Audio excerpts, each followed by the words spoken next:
السلام علیکم ګرانو دوستانو. نن به زه تاسو ته د افغانستان مشهوره لوبغاړی رشید خان په هکله باندې یو خبر درکوم چې اخر هم د رشید خان جواب هم راغلی ده دغه پاکستان سوپر لیګ کې چې دغه لوبه کولو په هکله باندې چې ما تېره ورځ تاسو ته خبر درکړی و د هغه په هکله باندې به رشید خان څه خبر ورکړی ده په دغه ویډیو کې به زه تاسو ته وایم. خو که تاسو هم د رشید خان اصلي مینوال یاستئ نو دغه ویډیو در سره حتما لایک کړئ او زه به تاسو ته وایم چې د افغانستان رشید خان تېره ورځ ټول نه سرګې ما تاسو ته دغه خبر درکړی و چې د افغانستان رشید خان دوباره یعنې تیار سوی ده چې د پاکستان سوپر لیګ دغه بقایي لوبې چې کومې ترسره کیږي کومې چې جون میاشتې کې شروع کیدونکې دي دغه کې لوبې کوي. خو بل طرف ته زه ورکې شکي وم اصل کې خبر خو ما تاسو ته په دغه چینل کې درکړی و زه ورباندې بیا هم شکي مه وما ویل زه دغه خبر باید کنفرم کړم هر رقم چې زه باید دغه خبر کنفرم کړم. خو بالاخره بیا 2-3 ساعته وروسته دغه خبر کنفرم هم سو هغې باندې بیا تاسو ته ما یوه بله ویډیو کې هم خبر درکړو. خو نن به زه تاسو ته وایم چې بیا ډېر زیات د پاکستان رسنیو کې دغه خبر خپور سو. هغې نه وروسته نن بیا رشید خان دغه خبر ورکړی ده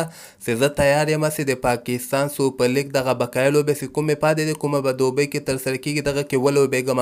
بیا وایي چې زه لاهور کرندر ټیم کې لوبېږم او د منګه ټیم کې ډېر ښه لوبغاړی یم دی او ما ورسره وایي پریکټس هم شروع کړی رشید خان ورسره یعنې هلته په دوبۍ کې پریکټس هم شروع کړی ده. او بل طرف ته دی وایي چې زه ډېر زیات خوشحاله یم چې د پاکستان سوپر لیګ دغه بقایي لوبه کې ولوبېږم او پاکستان ته چې کله زه تللی یم دوی د ما ډېر زیات عزت وکړ نو د هغې عزت په وجه باندې زه ورته کوم چې دوباره دلته په دوبۍ کې هسې نم رشید خان په دوبۍ کې نو هغه ښه ده چې دغه پاکستان سوپر لیګ بقایي لوبه کې ولوبېږي. او بل طرف ته د پاکستان رسنیو دغه خبر ورکړی چې دغه بقایي څومره لوبې هم پاتې دي دغه ټوله کې به د لاهور کرندر ټیم لپاره رشید خان ولوبېږي.